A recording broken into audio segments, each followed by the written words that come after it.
This is a necklace I've had for a really long time, and while I love the stone so much, it is made out of some kind of weird mystery metal. I don't know what it is. It could be brass, but obviously it damages my skin and it's not great. So let's fix it. I'm trying to just take the stone out of the setting with some dental tools, but somebody had glued it into the setting, which if you know anything about jewelry, that's a big no-no. We want the metal itself to just be grabbing onto the stone. I tried multiple different types of dental tools and it was just not budging. They used some strong ass glue for this. So I decided to cut it out with my saw, see if I could get it loose in any way. I'm using some pliers here. You can see I'm putting some real force to try and rip this thing off. I ended up having to cut it in multiple different places without trying to damage the stone. And finally, after getting it all there, I was able to pull it out. You can see that there's even more mysteries underneath whatever that mystery metal is.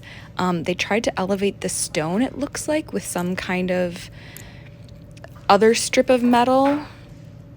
Questionable. Anyways, I was able to finally rip the stone out, and there's even some steel BBs or some kind of steel shot in there. Not really sure what's going on, but we want to fix this. The stone is just beautiful though. Here is that mystery metal bezel.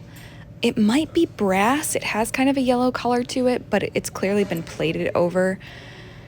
Again, not sure what was in that. It doesn't weigh very much though, so it was just kind of odd to me. Maybe it's zinc, who knows?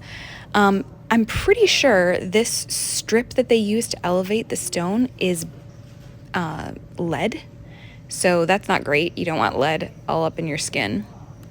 It's got a lot of glue, so I tried to melt that glue off with some acetone, and that did nothing, so I had to go back with some X-Acto knife and just try and scrape it off. Had to dig out some sandpaper and literally file off all of that glue. I had to go back and then polish that stone because you can see how it's not polished a little bit on those edges, but came off, looks beautiful. So happy with the stone. And now we can actually create a silver bezel for it and a nice setting. I love using this gallery wire. It's so lacy and beautiful. So I've been really into doing these kind of hidden stamps, especially on the back. Of course, I have to put the 925 for sterling silver. And I wanted to add sort of a little night sky because that labradorite is just giving me night sky vibes. Here I'm soldering that gallery wire onto the back plate and waiting for that solder to flow and melt. It gives it that nice mirror look to it. That's how you know it's flowing. You see that strip along the edge. And then I have to cut it out with my saw, file off all the edges.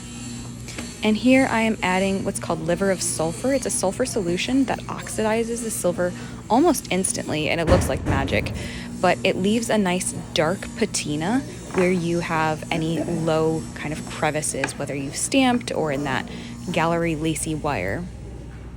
Such a pretty stone. I'm so glad I was able to reset this.